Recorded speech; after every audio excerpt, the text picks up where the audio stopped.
نحمدہ ونصلی علی رسولہ الکریم اما بعد فاعوذ باللہ من الشیطان الرجیم بسم اللہ الرحمن الرحیم قال اللہ تبارک و تعالی یا ایہا الذین آمنوا اتقوا اللہ وقولوا قولا سدیدا وقال النبی صلی اللہ علیہ وسلم انا آخر الانبیاء وانتم آخر الامم وقال علی عمار بن یاسر ویحک یا عمار تقتلک فئۃ الباغیہ او کما قال علیہ الصلاۃ والسلام۔ میرے واجب الاحترام معزز سامعین اعظام، ہماری اس آج کی اس آخری نشست میں مختصراً میں چند آپ کے حوالے سے چند باتیں میں آپ کے سامنے عرض کروں گا۔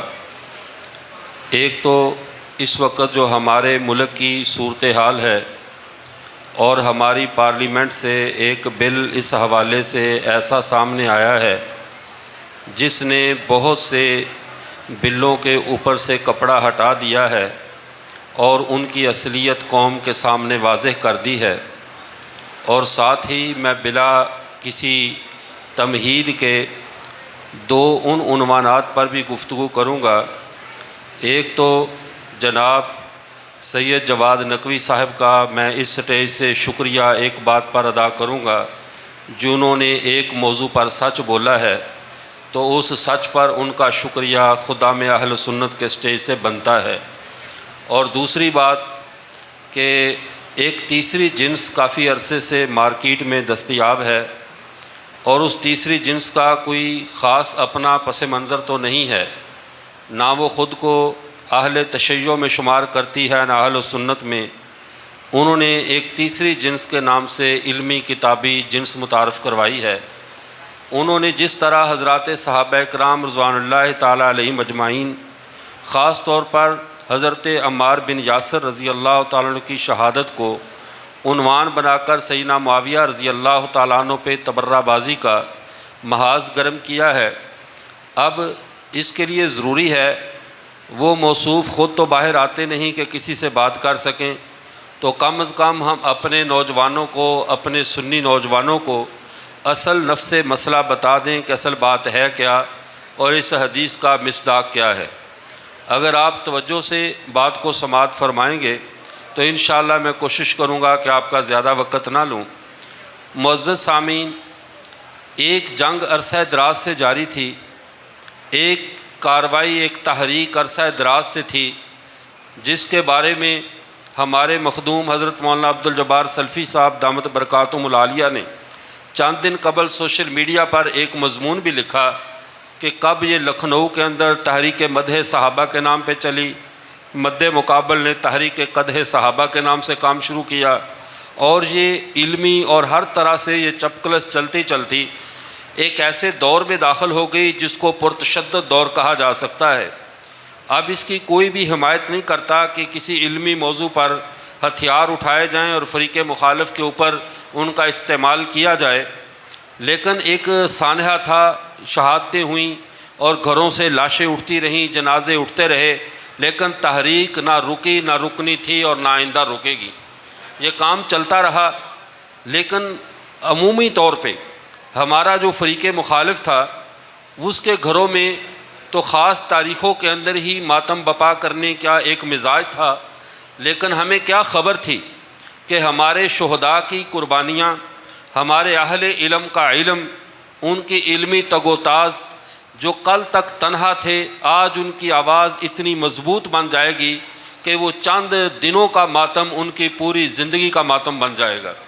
اور یہ ایسا ہوا، اور یہ بل پیش ہوا۔ اس بل میں کیا ہے، یہاں پر میں بلا مبالغہ یہ عرض کرتا ہوں، ہم یہاں پر جناب جواد نقوی صاحب نے ایک سچ بولا تھا، اور یہ سچ بھی اس بل کے پیش ہونے سے پہلے بولا، لیکن اسے بھی شاید خبر نہیں تھی کہ میں جو یہ بات کر رہا ہوں یہ کل کو حقیقت بن جانی ہے۔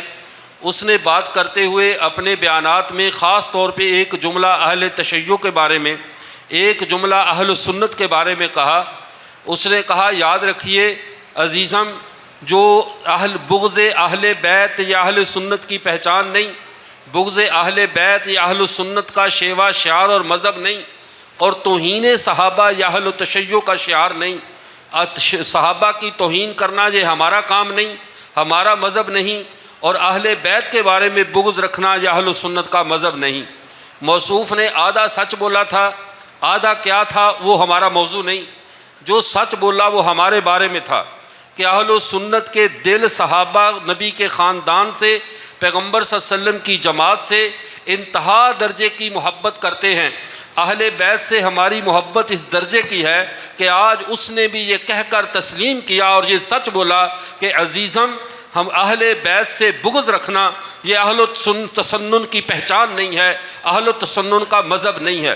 ہم کہتے ہیں جب یہ بل پیش ہوا تو اب اس بات پہ ذرا غور کیجئے، اس کی اس بات پر اہل سنت نے مہر لگا دی کہ 14 صدیاں گزر چکیں، اہل سنت نے کبھی بھی اہل بیت سے بغض نہیں کیا، اہل سنت نے کبھی بھی اہل بیت سے نفرت نہیں کی۔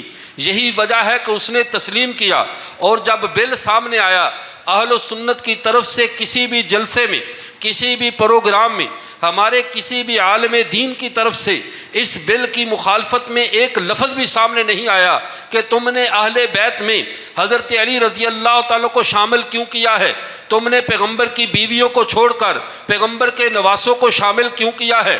کیوں؟ اس لیے کہ ہم تو پیغمبر کے نواسوں کو، پیغمبر کی بیٹی کو، پیغمبر کے داماد کو بھی اہل بیت ہی سمجھتے ہیں، اس لیے ہمارے تاریخی تسلسل میں تو اس پہ کوئی پریشانی کی بات نہیں، ہمارے لیے تو جو خوشی کا اظہار تھا جس کو اس نے تسلیم کیا، ہم اس کا شکریہ ادا کرتے ہیں۔ لیکن موصوف نے دونوں طرف کا بھرم برابر رکھنے کے لیے ساتھ ایک جھوٹ کو ایڈ کیا ہوا تھا، اور لوگ اس دجل کا شکار ہو رہے تھے، لوگ اس دھوکے کا شکار ہو رہے تھے کہ شاید ہمیں قاضی مظہر رحمۃ اللہ علیہ سے لے کر اوپر کی طرف چلتے چلے جائیں، حضرت نانوتوی تک جائیے، یا حضرت مولا عبدالستار توسیع سے لے کر حضرت امیر عظیمت تک آئیے، سب نے ہمیں یہ شاید غلط بتلایا تھا کہ صحابہ کی توہین کرنا ان کا مذہب ہے۔ جب یہ جناب نقوی صاحب بار بار کہہ رہے تھے کہ توہین صحابہ یہ ہمارا مذہب نہیں ہے، تو پھر سوال یہ پیدا ہوتا ہے اس بل کے آنے کے بعد تم بلوں سے باہر کیوں آئے ہو؟ تم نے گلی بازار میں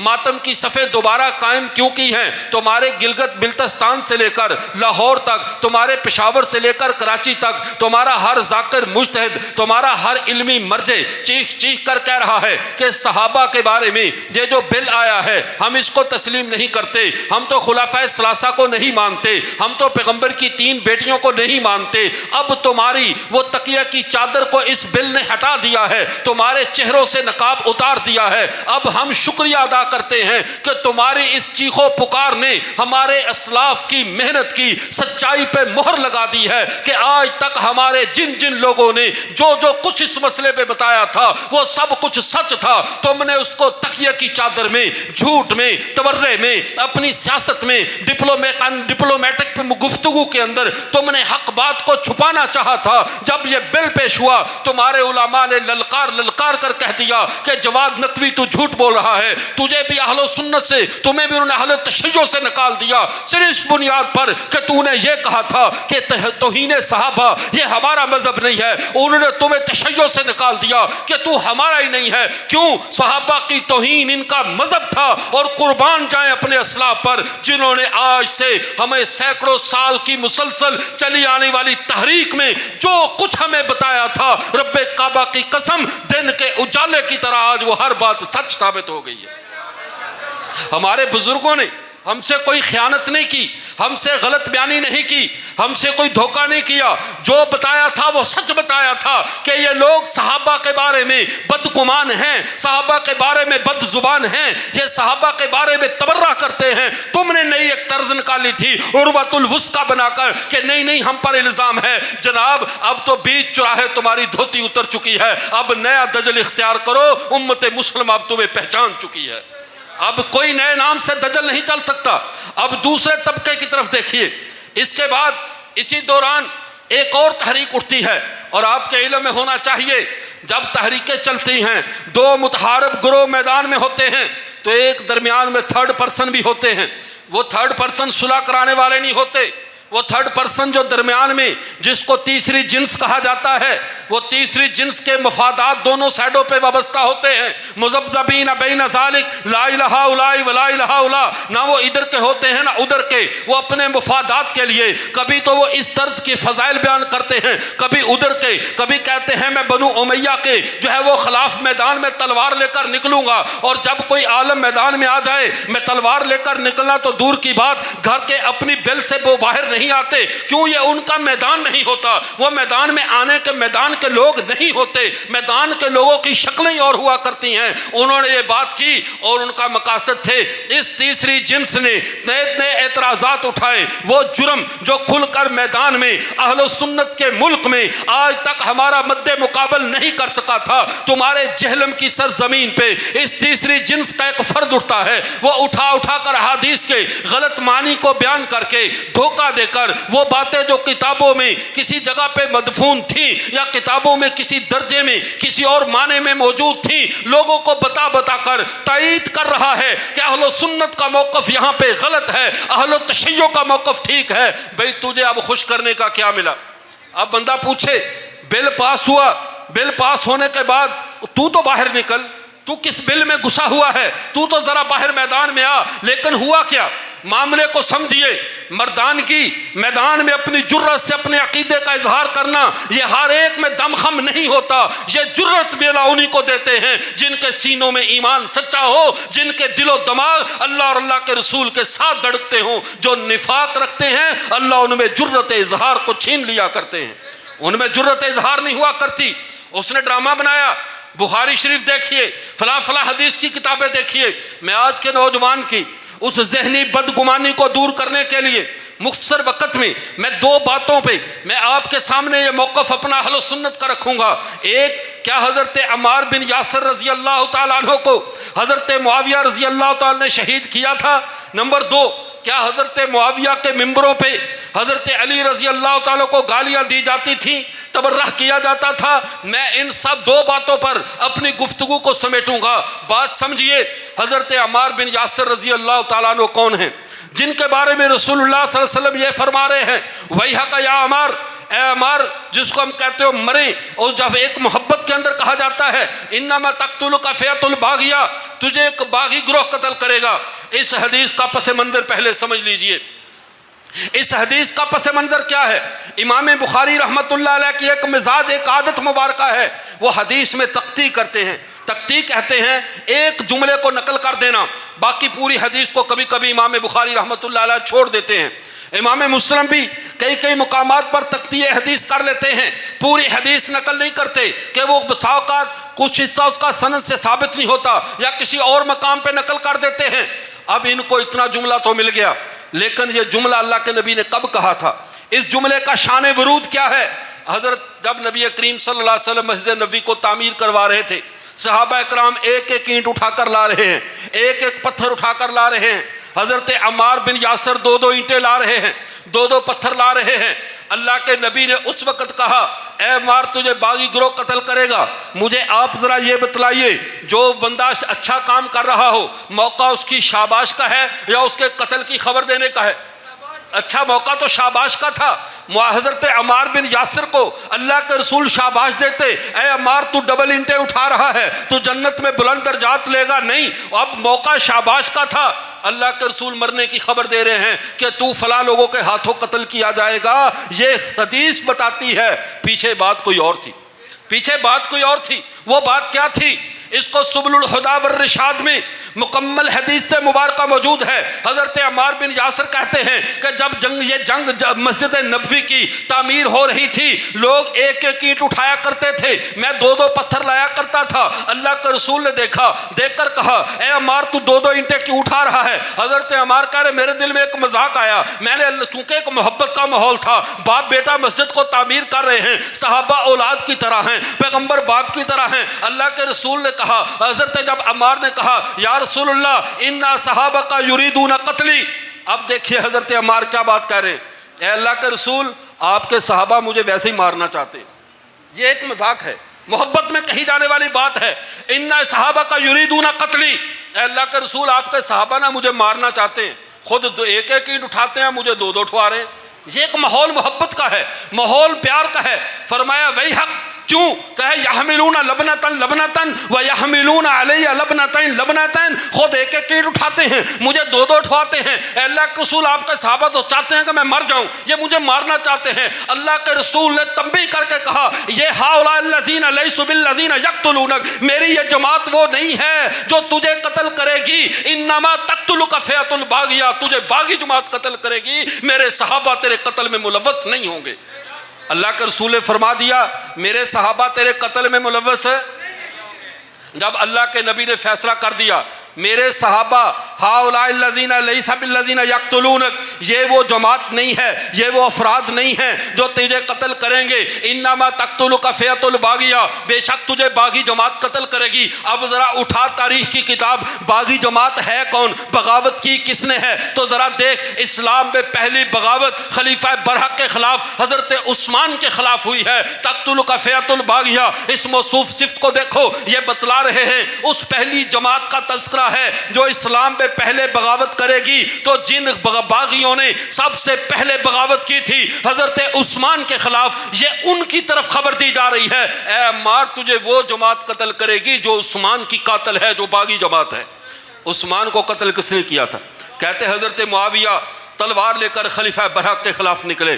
میں اہل و سنت کے موقف کو جانتا ہوں، ہمارا موقف یہ ہے اس سارے جنگ جمل جنگ صفین کے قضیے میں حضرت علی المرتضیٰ حق پہ تھے، ان کا موقف زیادہ حق پہ تھا۔ حضرت معاویہ رضی اللہ تعالیٰ سے جو اجتہادی خطا ہوئی، ہمارا موقف ہے، ہم اپنے موقف پہ بالکل لگی لپٹی نہیں رکھتے۔ یہی موقف قاضی مظہر صاحب رحمۃ اللہ علیہ کا ہے کہ ہم حضرت علی کو حق پہ سمجھتے ہیں، لیکن کیا حضرت معاویہ نے بغاوت کی تھی؟ پہلے یہ تو سمجھو حضرت عثمان وہ شخص ہیں جن کے بارے میں رسول اللہ صلی اللہ علیہ وسلم نے فرمایا تھا کہ جب میری امت میں فتنے بیدار ہوں گے تو یہ جو شخص آ رہا ہے ھذا یومئذ علی الحق، ان فتنوں کے دور میں اگر کوئی حق پر ہوگا تو یہ شخص ہوگا۔ جب وہ آدمی اندر آیا، ایک صحابی نے اٹھ کر چہرے سے پردہ ہٹایا، ان کا منہ گرمی کی وجہ سے لپیٹا ہوا تھا، دھوپ کی وجہ سے، جب دیکھا تو عثمان ابن عفان تھے۔ اللہ کے رسول سے پھر پوچھا اے اللہ کے رسول فتنوں کے دور میں حق پہ کا یہی ہوگا؟ فرمایا ھذا یومئذ علی الحق، اس دن حق پر یہ شخص ہوگا۔ جب اللہ کے نبی نے کہا فتنوں کے دور میں حق پر عثمان ابن عفان ہوگا، تو جو عثمان کے خون کے قصاص کے لیے نکلے وہ باطل پہ کیسے ہو گیا؟ اور دوسری بات، عثمان کے خون پہ حضرت معاویہ نکلنے والے پہلے نہیں ہیں۔ جنگ حدیبیہ میں، صلح حدیبیہ میں اسی عثمان کے خون پہ اللہ کے نبی 1400 صحابہ سے موت کی بیعت لے چکے تھے۔ عثمان کا خون اتنا سستا نہیں تھا جس کے خون پہ پیغمبر کی تلوار نکلی ہے۔ پیغمبر کی اتباع میں معاویہ نے تلوار نکالی ہے، کیونکہ جب اس کے دم کے انتقام لینے کے لیے پیغمبر خود نکلتے ہیں تو معاویہ تو پیغمبر کی سنت میں نکلا تھا۔ بغاوت کہاں ہوئی؟ بغاوت کہاں ہوئی؟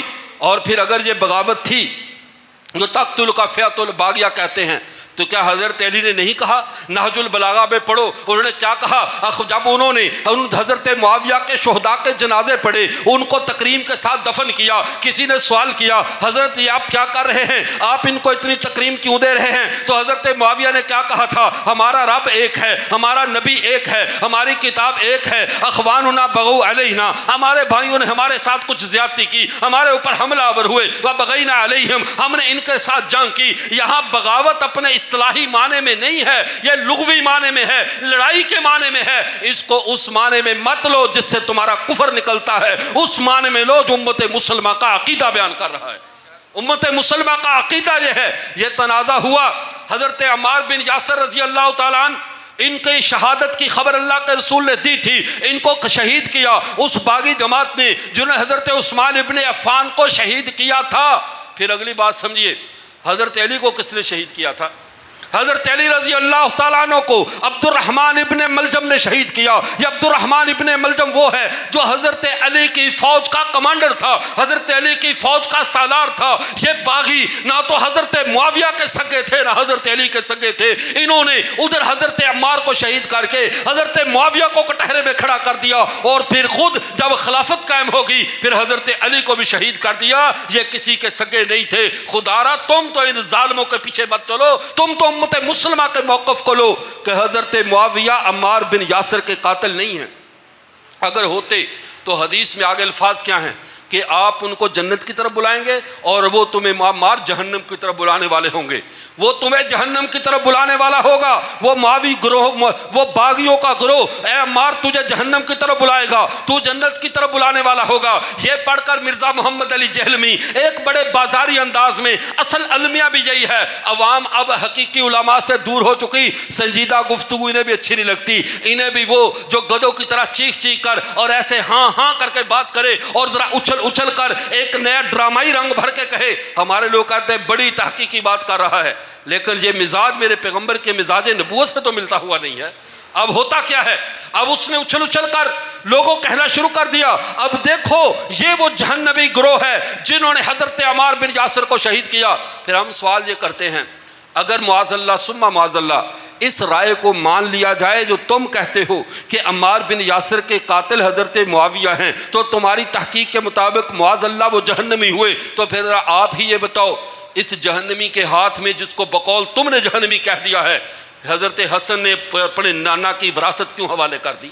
قیامت کا دن حضرت حسن اللہ کے دربار میں کیا جواب دیں گے کہ 6 ماہ کے بعد میں نے 64 لاکھ مربع میل پہ پھیلی ہوئی اسلامی سلطنت اس شخص کے ہاتھ میں دے دی جو حدیث کی روشنی سے جنت میں جانے والا ہی نہیں تھا. تو یہ سوال حضرت معاویہ سے نہیں، پہلے یہ سوال حضرت حسن سے ہوگا.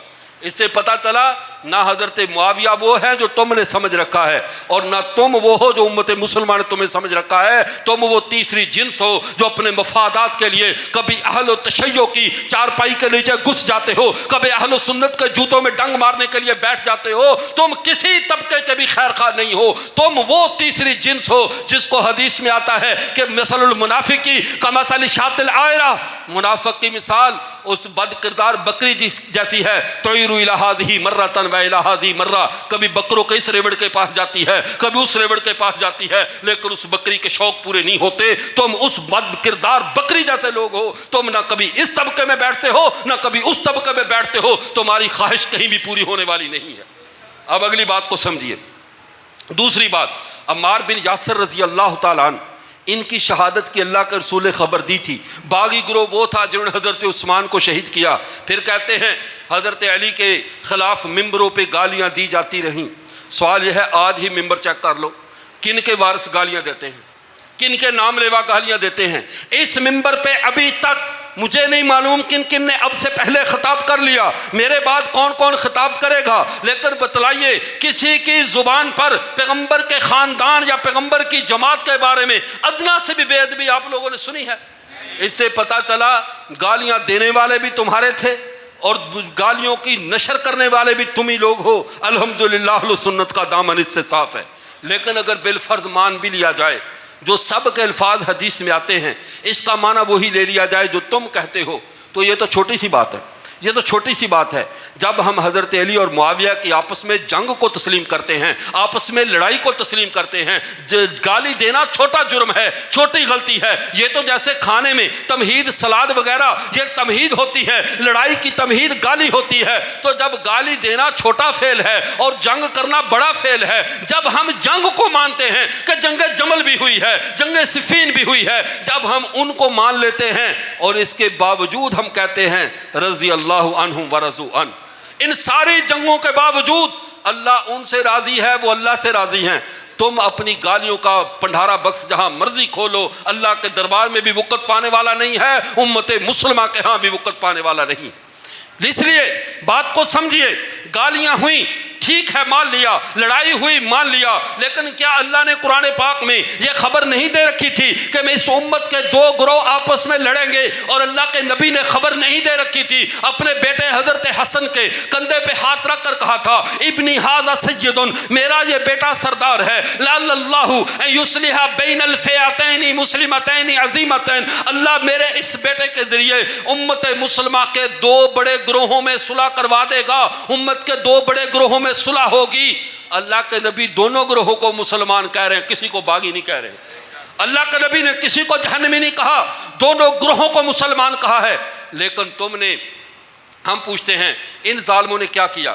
انہوں نے امت، اصل میں مسئلہ یہ ہے بر صغیر پاک و ہند ہمیشہ باہر کی طاقتوں کی تجربہ گاہ بنی ہوئی ہے، ہمارے عقائد کو یہ پرکھتے رہتے ہیں، دھوکہ دے کر کبھی امت مسلمہ کے بارے میں، بدگمانیاں قرآن کے بارے میں، کبھی حدیث کے بارے میں۔ یہ سارے کام قرآن کے بارے میں بدگمانی پہلے اور لوگ پھیلا چکے تھے، روافظ کہہ چکے تھے، تنبیہ الحائرین وغیرہ اس طرح کی کتابیں لکھ کر یہ کہہ چکے تھے کہ یہ قرآن اصلی نہیں ہے۔ حدیث کے بارے میں بدگمانی، اسلم جراج پوری، عبداللہ جو ہے وہ عبداللہ تیمہ پوری، اسی طرح جو ہے وہ غلام احمد پرویز، تمنا عمادی، طہا یاسین، جاوید احمد غامدی، اس طرح کے لوگ حدیث کے بارے میں بدگمانی پھیلا چکے تھے۔ فقہا کے بارے میں نفرت پھیلانے والا طبقہ لانچ کیا جا چکا تھا، اب آ جا کے رہ گئے تھے کہ صحابہ سے امت کو کیسے دور کیا جائے۔ تب اس طرح کے لوگوں کو لانچ کیا گیا کہ صحابہ کے آپس کے جھگڑوں کو لے کر قوم میں ان کو اتنی کفر اسلام کی جنگ بنا دو کہ لوگ آپس میں جھگڑتے رہیں کہ یہ جنتی ہے یا یہ جہنمی ہے۔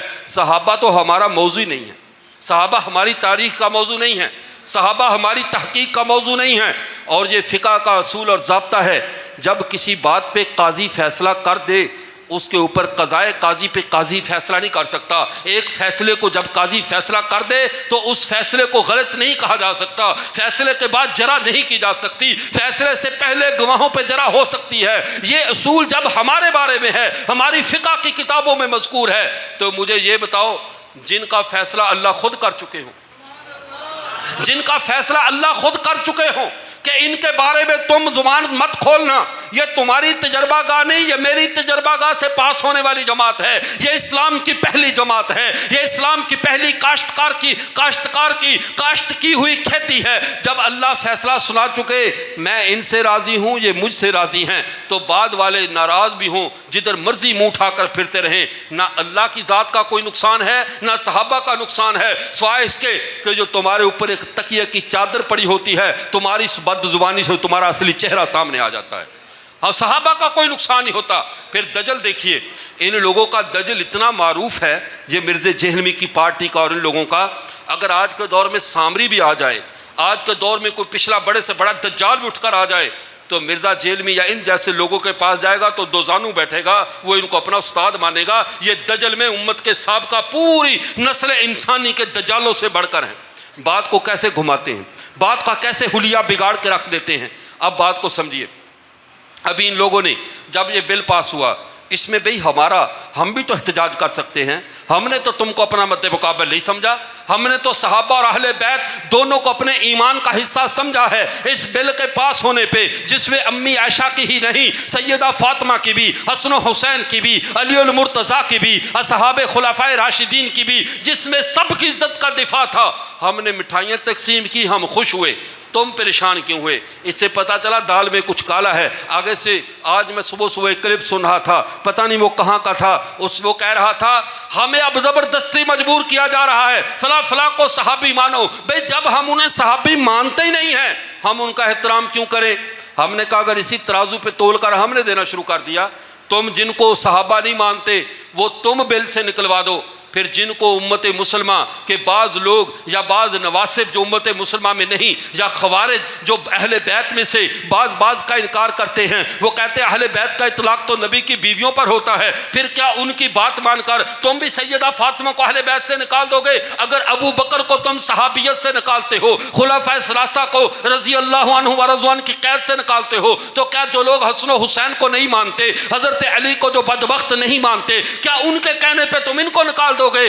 بات یہ نہیں ہے، صحابہ کا موقف ہمارا ہے تو صحابہ کی تعریف بھی وہ معتبر ہوگی جو ہم کریں گے، ہم جن کو صحابہ کہتے ہیں، چونکہ عزت جب تمہاری بات کو مان لیا۔ اور جھگڑا کیا کرتے ہیں؟ یہ پاکستان کسی خاص فرقے کا نہیں ہے، یہ امت مسلمہ نے مل کر بنایا ہے، اس کو کسی خاص فرقے کا رنگ نہ دو۔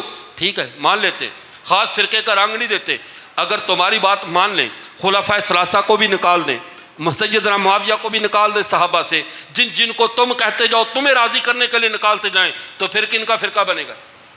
پھر کن کا فرقہ بنے گا؟ لینے کے بات اور دینے کے بات اور، ہم کہیں تو کہتے ہیں یہ اس فرقے کا بل ہے، اور جب تم کہو تو وہ کس کا ہے؟ یعنی کہتے ہیں ساڈا کتا کتا تہاڈا کتا ٹامی۔ یہ عجیب بات ہے، تم پیش کرو تمہاری مرضی، ہم کریں ہماری، تم اپنے موقف سے قدم قدم پہ گرگٹ کی طرح رنگ کیوں بدلتے ہو؟ جن کو ہم صحابہ کہتے ہیں تم انہیں صحابہ مانو، جن کو تم اہل بیت کہتے ہو اہل سنت انہیں اہل بیت مانتے ہیں یا نہیں مانتے؟ ہم پیغمبر کے اہل بیت کو ماننے والے ہیں، لیکن اب انہوں نے بات کو گھما دیا، اور اتنے بات گھمانے کے اتنے شعر ہیں۔ گزشتہ اسی شعبان میں میرا ایران کا دورہ تھا، ایران کے اندر میں قم کی ان کی یونیورسٹی میں گیا، ان کا بہت بڑا، اور یہ ایک حقیقت ہے کہ ایران کے اندر ان کے اعتقاد و نظریات میں کافی کچھ چینجنگ بھی ہے، کچھ تبدیلی بھی ہے، لیکن اخلاق میں کوئی، انہوں نے ہمارے ساتھ، ہمارے 4 علماء اکرام کا وفد تھا، کوئی بدتمیزی نہیں کی، کوئی ایسی بات نہیں کی۔ بات کرتے کرتے اس نے بڑی ایک عجیب بات کہی، ان کا جو مجتہد تھا وہاں پہ کہنے لگا، مولانا صاحب ہم جو اہل تشیع ہیں، ہم کسی کو کافر نہیں کہتے سوائے قادیانیوں کے، ہم کسی کو کافر نہیں کہتے سوائے۔ میں نے کہا بھائی باپ ماشاءاللہ یہ تو بڑی زبردست تو نے بات کی۔ میں نے وہ ہم قم میں تھے، ان کا دورہ حوزہ دارالمصطفیٰ حوزہ علمیہ کے اندر، میں نے کہا بہت زبردست بات کی، لیکن میں نے کہا ایک عرض کروں؟ کہنے لگے کیا؟ میں نے کہا آپ قادیانیوں کے ساتھ زیادتی کر رہے ہیں، آپ قادیانیوں کے ساتھ زیادتی کر رہے ہیں، آپ انہیں نہ کہا کریں کہ وہ کافر ہے، یہ آپ کا حق نہیں بنتا، ہم کہیں ہمارا حق بنتا ہے، تمہارا نہیں بنتا، تم یہ بات نہ کیا کرو۔ کہنے لگے کیوں؟ میں نے کہا بتائیے، انہوں نے تو ایک کو آگے لائے ہیں، وہ تو ایک کو آگے لائے، اور تم کہتے ہو ہم صرف انہیں کافر کہتے ہیں، اور ان کا قصور کیا ہے؟ انہوں نے صرف ایک کو آگے لائے، منصب نبوت پر بٹھا دیا، ان کو امام مفترض الطاعت مان لیا، انہیں معصوم عن الخطا کہہ دیا، ان کو اللہ کی طرف سے مقرر کردہ کہہ دیا۔ تم نے کہا کافر ہے، تم کتنوں کو لاتے ہو؟ اپنا بتاؤ ذرا، کیا تم نے امامت اور معصومیت کا جو لیبل تم نے امامت کے ساتھ نہیں جوڑا؟ کہنے لگے آپ کہنا کیا چاہتے ہیں؟ میں نے کہا میری بات میں کوئی پردہ اور ابہام نہیں ہے، نہ تو اتنا بچہ اور غافل ہے اور نہ میں اتنا پاگل ہوں، جو میں کہہ رہا ہوں وہ تو سمجھ رہا ہے۔ مجھے ذرا یہ بتا، کیا تجھے تمہارا عقیدہ امامت نہیں ہے؟ کیا تم ائمہ کو نبیوں کے بعد معصوم نہیں مانتے؟ تم ائمہ کو نبیوں کے بعد امام مفترض الطاعت نہیں مانتے؟ تم اماموں کا تقرر اللہ کی طرح، اللہ کے نبیوں کی طرح اللہ کی طرف سے واجب نہیں مانتے؟ سب کچھ مانتے ہو یا نہیں؟ کہنے لگا مانتے ہیں۔ میں نے کہا پھر قادیانی پہ غصہ کیوں نکال رہے ہو؟ پھر قادیانی پہ غصہ کیوں نکال رہے ہو؟ یہی کام وہ ایک کے لیے کریں، تم 4 کے لیے کرو۔ پھر کہنے لگا ہمارے ملک میں، پھر وہ بات تو گھمانے کے بڑے ماہر ہوتے ہیں، کہنے لگا ہمارے ملک میں ہم پر تمہارے خارجیوں نے یہ نیا نام رکھا ہوا ہے، انہوں نے سپاہ والے غریبوں کا، یہ خارجی ہیں۔ عجیب بات ہے، جو صحابہ اور اہل بیت دونوں کی جنگ لڑے وہ خارجی ہے، اور تم کیا کون سے طبقے میں جاؤ گے؟ تم تو نہ صحابہ کو صحیح ماننے والے ہو نہ اہل بیت کو۔ ابھی میں وہاں سے ایک کتاب لے کر آیا، کتاب کا نام آثار علامہ حیدری ہے، اس کے اندر جتنی اہل بیت کی توہین کی گئی ہے، یہ ڈر رہے ہیں کہ اگر ناموس اہل بیت کا بل منظور ہو گیا، اور پھر ہمارے سنیوں نے آثار علامہ حیدری وہ کتاب پیش کر دی جس میں یہاں تک لکھا ہوا ہے کچھ لوگوں نے حضرت علی کی ولایت کو ماننے سے انکار کیا، کپڑے پہنے تو کپڑوں نے اترنے سے انکار کر دیا، پہلے علی کی ولایت مانو پھر اتریں گے، پھر جب انہوں نے کھانا کھایا تو کھانا حلق میں جا کر رک گیا، پتھر بن گیا، کھانے سے آواز آئی، پہلے علی کی خلافت کو مانو پھر حلق سے اتریں گے، انہوں نے علی کی خلافت کو مانا، کھانا حلق سے اترا، پھر کہنے لگے جو کھانا پیٹ میں گیا ان کو پیشاب آیا، پیشاب رک گیا، پھر ان کی شرم گاہوں سے ان کے معاذ اللہ آگے میری جرت نہیں پڑ رہی، آگے الفاظ کو کیسے دہراؤں، کہہ رہے وہاں سے آواز آئی علی کی ولایت کو مانو، پھر میں پخانے نے کہا یہ باہر نکلوں گا، یا شرمگاہوں سے آواز آئی پھر میں غلاظت کا اخراج کروں گا۔ تم علی کا مبارک نام کہاں لے کر جا رہے ہو؟ تم پر صحابہ ہی کا نہیں اہل بیت کی توہین ہی کے اتنے مقدمات قائم ہوں گے، جو تم نے اہل بیت کے نام پہ اہل بیت کی توہین کی ہے، اتنے مقدمات قائم ہوں گے، پاکستان کے تھانوں کچہریوں میں کاغذ کا ریکارڈ ختم ہو جائے گا۔ اتنے مقدمات، تم اتنی توہین کرو۔ اور پھر وہاں سے کہنے لگا ہمارے اوپر ایک الزام ہے، ہم میں کوئی حافظ قرآن نہیں ہوتا۔ ہمارے ساتھ مولانا عبدالحمید توسیع صاحب تھے دامت برکاتہم، کہنے لگا ہمارے ملک ایران میں، چونکہ ہم نے آگے عراق بھی جانا تھا، ہمارے پاس صرف 7 دن باقی تھے، کہنے لگا ہمارے ملک ایران میں اس وقت 1 لاکھ سے زائد حافظ موجود ہیں، اور ٹوٹل 10 لاکھ کے قریب حفاظ کرام موجود ہیں، اور سب کے سب ہمارے نظریے کے ہیں۔ یہ بات خبر اچھی ہے یا نہیں؟ آپ حیران ہوں گے، ہمارے علماء تو یہ کہتے ہیں کہ یہ حافظ قرآن ہوتے ہی نہیں ہیں، اور وہ کہہ رہے کہ ہمارے پاس 10 لاکھ کے قریب ہیں، 1 لاکھ تو اس وقت بھی موجود ہیں۔ میں نے کہا محترم 10 لاکھ میں سے 9 لاکھ معاف، 1 لاکھ میں سے تمہیں 99,999 معاف، ایک حافظ کے ساتھ ہماری ملاقات کروا دو، ہم خود اس کا قرآن سن لیں، پورے ملک میں جا کر ہم کہیں گے کہ ہمارا الزام غلط تھا، ان میں حافظ قرآن ہوتے ہیں، لاؤ تو صحیح کوئی حافظ قرآن۔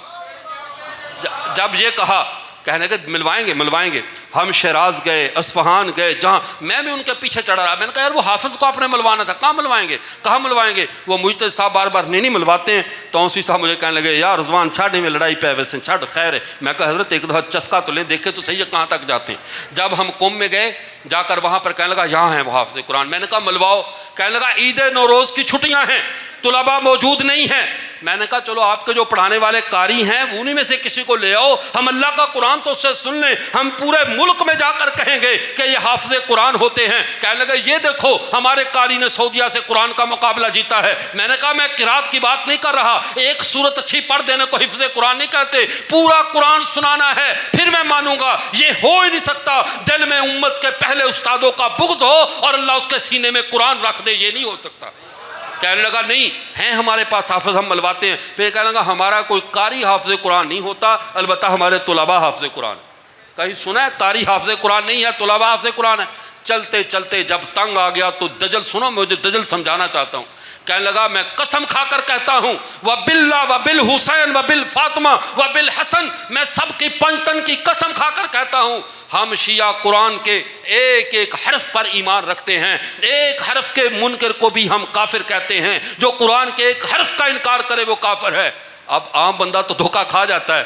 ہم تو کہتے ہیں ہمیں خبر ہے لٹیروں کے سب ٹھکانوں کی، ہمیں پتہ دجل کہاں سے کر رہا ہے. میں نے کہا حروف کا ایمان کی بات نہ کرو، حروف تو قرآن کے 26 حروف ہیں، حروف تہجی ہیں، ان پر تم ایمان لاؤ نہ لاؤ اس کے علاوہ تو چارہ کار ہی نہیں ہے. مجھے یہ ترتیب بتاؤ جس ترتیب سے یہ قرآن صحابہ نے جمع کیا ہے، الف لام میم سے والناس تک، اسی ترتیب کے ساتھ انہی آیات کو آگے پیچھے کیے بغیر کیا اس قرآن پر تمہارا ایمان ہے؟ اب بیچارہ پھنس گیا. کہنے لگا نہیں ہم اس قرآن کو نہیں مانتے، یہ صحابہ کا جمع کیا ہو. اب اصل کفر سامنے آ گیا. کہنے لگا اب کہاں گئے 10 لاکھ حافظ قرآن، کہاں گئے 1 لاکھ حافظ قرآن. تو میں عرض کر رہا ہوں اس بل سے ہمیں کوئی ڈر نہیں ہے. ہم تو قلبی صحابہ کے تھے، قلبی نبی کے غلام تھے، نبی کے خاندان کے غلام ہیں. ہم کہتے ہیں صحابہ کو چھوڑیے، حضرت حسن و حسین کے جوتے پہ ہم سب کے سب قربان ہونے پہ تیار ہیں. نبی کا خاندان ہمارا ہے، نبی کے صحابہ ہمارے ہیں. مسئلہ تمہارے لیے ہے جھوٹ کے پردے تم نے 2 طبقے بنائے ہوئے تھے. ایک تبرائیوں کی رسی ڈھیلی چھوڑی ہوئی تھی، اور جب تمہارے علماء سے وحدت امت کانفرنسوں کے اندر ہمارے علماء پوچھتے کہتے ہمارے جاہل ذاکرین ہیں، ہمارے جاہل لوگ ہیں. اب جاہل تو نظر نہیں آ رہے، بل کی خلاف تمہارے سارے مراجع نظر آ رہے ہیں، سارے مجتہد کے جو ہے وہ حجرے میں دیے جل رہے ہیں. یہ کہاں سے نکل آئے؟ اب تم منہ آتش دیدہ کی طرح کیوں بل کھا رہے ہو؟ اگر یہ تمہارے جاہل ذاکروں کی گالیاں تھیں، اگر یہ تبرہ تمہارے ان بے وقوف دنیا دار تمہارے خطیبوں کا تھا تو تمہارے علمی مراجع کیوں چیخ رہے ہیں؟ تمہیں تو اب کھل کر میدان میں آنا چاہیے. اب موقع ہے کہ تمہارے اوپر الزام ختم ہو جائے. لیکن کہتے 10 سال قید کی سزا. وہ جب ہمارے تھے مولا عبد الغفور صاحب ٹھٹھا سجاول والے، ان سے کسی نے کہا چوروں کی سزا ہاتھ کاٹنا یہ زیادتی نہیں ہے؟ انہیں بڑا پیارا جواب دیا. کہنے لگے اس کی تکلیف چوروں کو ہونی چاہیے، ہماری بجائے ہاتھوں کی بجائے چوروں کی ٹانگیں بھی کاٹ دو، سر بھی کاٹ دو، سلاسی مجرد خماسی مزید فی بھی کاٹ دو، ہمیں کیا تکلیف ہے؟ جب ہم نے چوری کرنی نہیں ہے تو ہمیں کیا مطلب کہ چور کا ہاتھ کٹ رہا ہے، پاؤں کٹ رہا ہے؟ سزا 10 سال نہیں 100 سال کر دیجئے، اور منکر صحابہ اور نبی کے خاندان پہ تبرہ کرنے والے کو چوک میں لٹکا دیجئے، چاہے وہ دیوبندی ہو، بریلوی، اہل حدیث ہو یا تمہارا ہو. ہمیں تو اس سے کوئی غرض نہیں ہے. تکلیف انہیں ہوگی جو چور ہیں، جنہیں پتا ہے کہ ہم نے یہ جرم کرنا ہے. تکلیف ان کی ہے، ہماری تکلیف ہمیں کوئی تکلیف نہیں. سزا اور زیادہ کرو، بل میں سزا کم ہے تھوڑی سی بڑھا دو، بلکہ قیامت کی صبح تک کر دو، پورے خاندان کو نظر آتش کر دو، ہمیں کوئی اعتراض نہیں ہے. اس زبان کو اس دھرتی پہ بولنے کا حق نہیں ہے، اس نفس کو اس دھرتی پہ زندہ رہنے کا حق نہیں ہے جو نبی کے خاندان کے بارے میں بدگمان ہو، صحابہ کے بارے میں بد زبان ہو.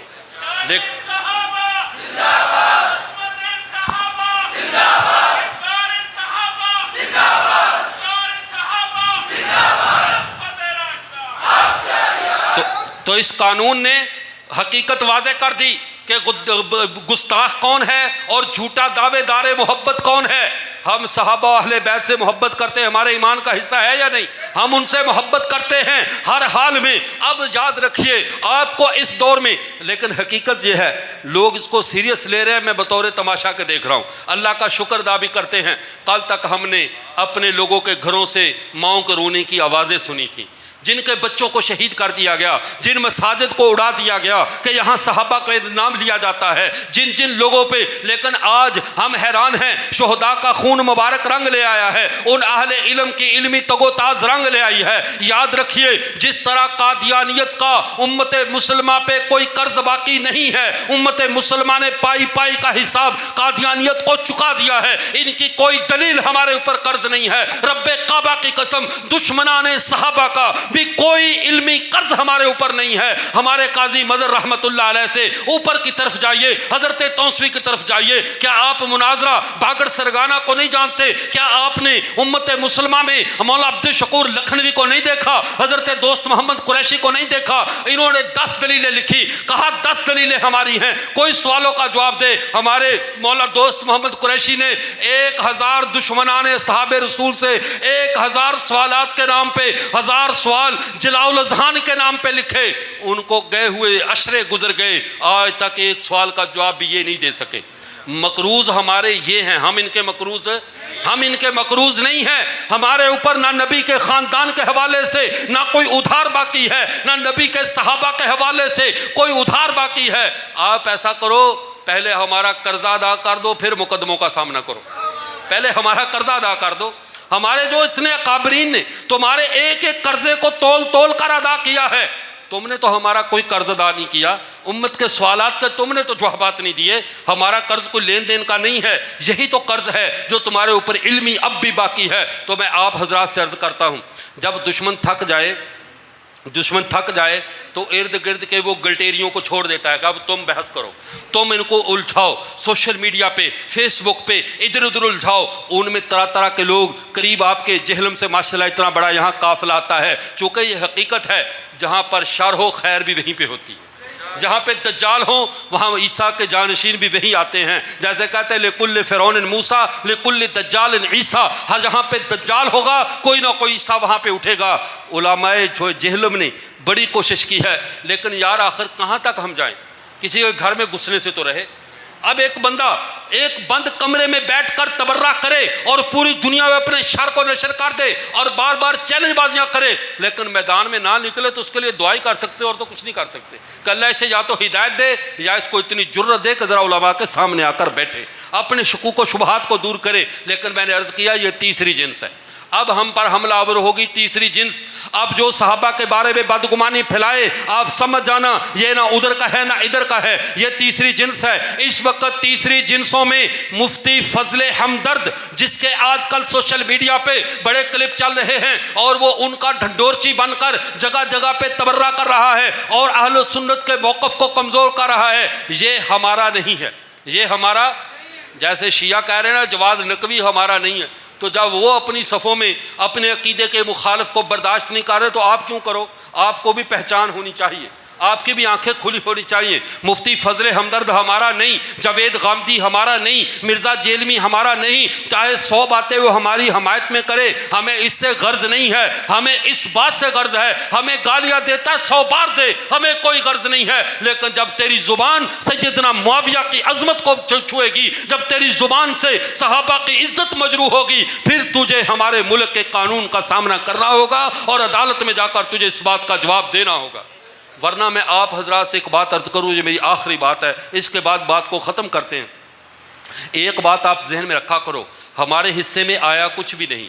جو قربانیاں تھیں جیلیں میں مارے کھانے والی، لاشیں اٹھانے والی، وہ ساری بڑوں نے کر لی۔ آج سے کچھ عرصہ قبل ایک جگہ پر ہم ساہیوال میں سمجھانے کے لیے گئے، ایک نمبردار کو جو قادیانیوں کا سہولت کار بنا ہوا تھا، ان کے زمینوں کا ٹھیکہ دیا کرتا تھا۔ میں نے اسے بات سمجھانا چاہی، اس بندہ خدا نے، ہمارے مسلمان تھا، یہ نہیں تھا وہ بے وقوفی تھا، تو کہنے لگا مجھے ایسی ایسی ماں بہن کی، اس نے گالیاں دینی شروع کر دی، مجھے میری ماں کی گالیاں، بہن کی گالیاں، اور ایسے ایسے گندے الفاظ اس نے استعمال کیے کہ میں زبان پہ نہیں لا سکتا۔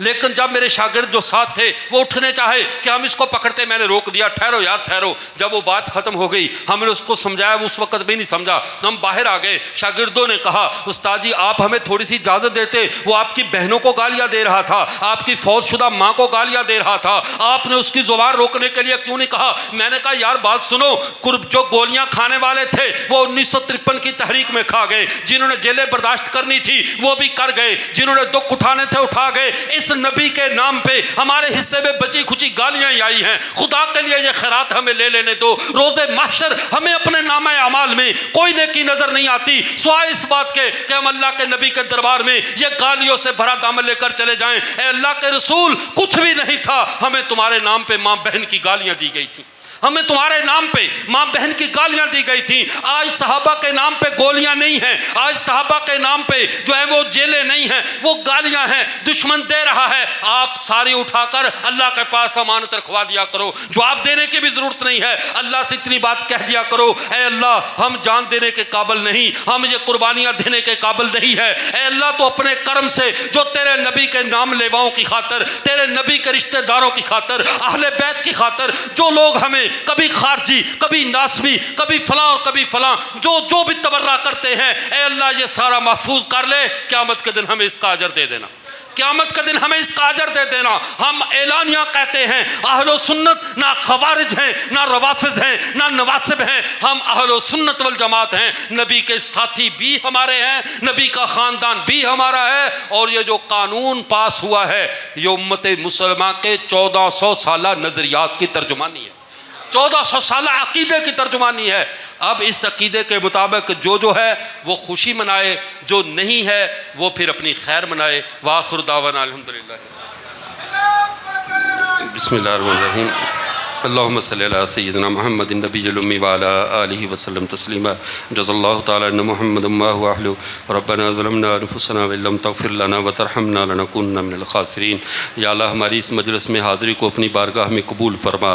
اے اللہ یہ مبارک دن دیکھنے کے لیے کہ جس میں صحابہ کے لیے اس ملک میں کوئی قانون بنے، اے اللہ 76 سال کے بعد اللہ یہ مبارک دن تو نے ہمیں دکھایا، اے اللہ ہم اس پر تیرا شکر ادا کرتے ہیں۔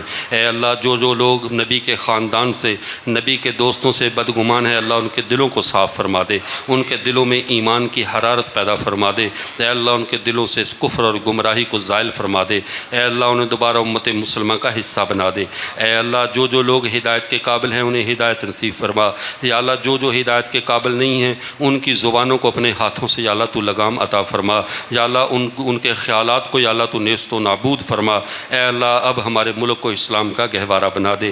اے اللہ ہمارے جن اکابرین نے دفاع صحابہ پر جس سطح پہ قربانی دی ہے، اے اللہ ان سب کی قبروں کو نور سے منور فرما دے۔ اے اللہ ان سب کی قبروں کو جنت کا باغ بنا دے۔ اے اللہ جن لوگوں نے جس درجے میں ایمان اور اسلام کے لیے کوئی خدمت کی ہے اللہ اسے اپنی بارگاہ میں قبول فرما۔ اے اللہ جتنے بھی اس مجلس میں بیمار ہیں سب کو شفائے کاملہ عاجلہ مستمرہ نصیب فرما۔ جتنے بے اولاد ہیں سب کو نیک صالح اولاد عطا فرما۔ اے اللہ جن لوگوں کو تو نے اولاد دی ہے انہیں اپنے حبیب کا اور والدین کا فرما بردار بنا۔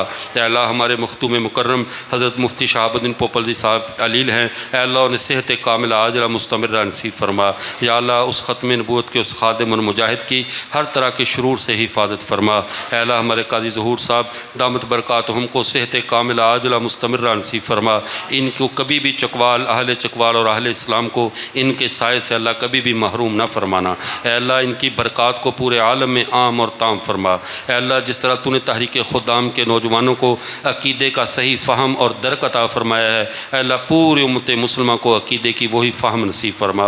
اے اللہ عقیدے کے لیے وہی غیرت نصیب فرما۔ اے اللہ ہمارے ملک عزیز کی حفاظت فرما، ہر طرح کے شرور اور فتن سے حفاظت فرما۔ صلی اللہ تعالیٰ علی خیر خلقہ محمد و آلہ وصحبہ اجمعین برحمتہ۔